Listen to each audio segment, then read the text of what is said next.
a childhood trip to the Oscars, a thriving career in film and TV, and a surprising pivot into a much more dangerous world. Keep watching for the story of Omar Sharif Jr., grandson of one of the truly great actors of mid-20th century cinema. Omar Sharif was an internationally famous actor, best known in Hollywood for sharing the screen with Peter O'Toole in the 1962 epic Lawrence of Arabia, playing the title role of Dr. Zhivago, and romancing Barbra Streisand in the 1968 musical Funny Girl.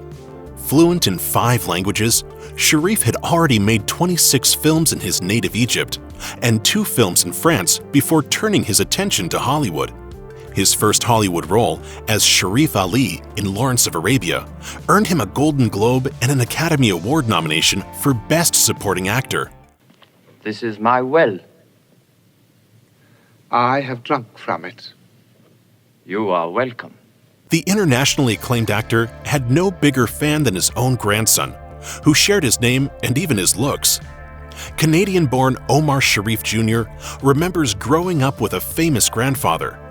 In an essay for The Hollywood Reporter, he wrote, "He also was a wonderful storyteller, and he'd share stories about what happened in front of the camera and behind the scenes, like his friendship with Peter O'Toole, how they would get weekends off to go party." Omar Sharif Jr. grew up in Canada to Jewish and Muslim parents. His grandparents on his mother's side were Holocaust survivors, and his grandparents on his father's side were both Egyptian film stars. Sharif Jr.'s grandmother, Fatin Hamama, was known as the Lady of the Arabic Screen. Sharif Jr. attended boarding school and college in London. While in boarding school, he maintained a closeness with his grandfather by watching his films on video. Sharif Jr. remembered, "My way of seeing him every day was watching him in films. I think I've seen Funny Girl more than 200 times. My grandfather wasn't just granddad. He was that actor in those films." Though Omar Sharif introduced his namesake to the glamorous world of Hollywood, even once bringing him to the Academy Awards, he encouraged his grandson to get an education before pursuing acting. After obtaining a master's degree in comparative politics and dabbling in modeling, Omar Sharif Jr.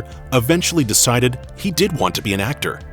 It was then his grandfather told him, "I gave you my name, I gave you my looks.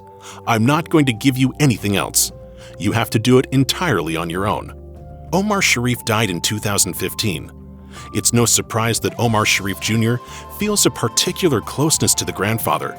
And even while forging his own career as an actor, Sharif Jr. has honored his grandfather's legacy.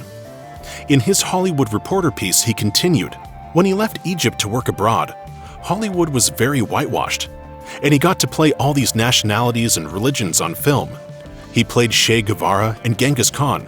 He really did transcend all those cultures." Sharif Jr.'s work has also transcended culture. The actor is fluent in 6 languages. He lives and works in Hollywood, but has appeared in TV and movie roles worldwide. In a candid interview with the Jewish Chronicle, Sharif Jr. admitted that his famous name carries with it a weight of expectation. One thing he learned from his grandfather, he said, was how to use his fame to support causes that are near to his heart. Sharif Jr. has been the spokesperson for the LGBTQ organization GLAAD ever since he came out in 2013. He's widely considered to be the first public figure in the Arab world to publicly come out, and he has faced threats of violence because of it. He was also barred from entering Egypt. Sharif Jr. told the Jewish Chronicle, "I feel like a nomad.